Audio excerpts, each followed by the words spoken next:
Greetings and welcome back to Video Game Industry Insider, where it is our passion, our calling, and our privilege, or at least that's what our producers tell us, to help guide you through the video gaming world, online gaming, latest in the news and headlines, and help you make sense of what's going on when publishers do the crazy things that they do. I'm Scott Steinberg, video game analyst, here to answer all your questions. By all means, please write in. Happy to have them. Actually had so many questions this week, we have to do a twofer, a dual answer. So thank you very much for the support. And our first question comes to us courtesy of Daniel Konachek, I hope I pronounced that right, who asks, why are Sony and Microsoft so worried about selling consoles? Can't they just focus on games and online services? And Thunder Cavalier, very dramatic, who asks, in a world where digital media is becoming popular, will online shops and downloads take down brick and mortar? Well, good question. We can answer them all in one fell swoop.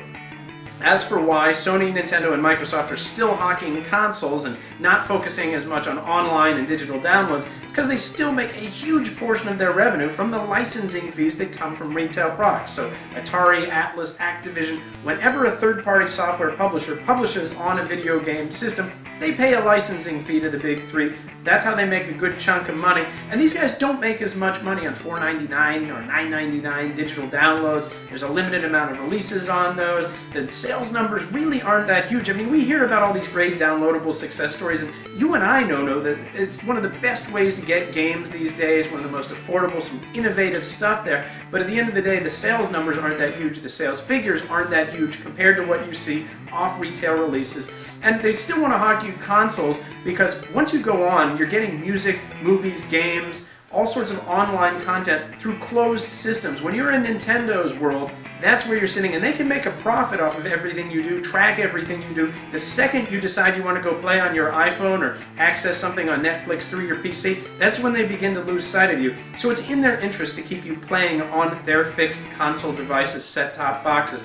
Now, as for digital versus retail, at the end of the day, retail not going away overnight, probably not even going away ever, since people love to hold things in their hands. They want to be able to run out, grab tangible product, get those extras, collectibles, goodies. They want to be able to hold something, not worry about a service going out of business. And you also have to keep in mind that it's a question of education, it's a question of ubiquity when it comes to technology and affordability. Not a lot of people still have broadband access, high-speed internet that is, very costly, and a lot of people still don't know why would I get games through my PC or console systems that I download directly. A lot of people still don't understand what the benefits are.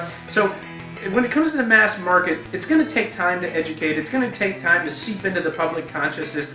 Gamers know all about it. They love these trends. But the everyday user, it's still going to take a while. Now, we're going to see digital make more of a footprint in the next 3 to 5 years. Steam's going to continue to steamroll, no pun intended.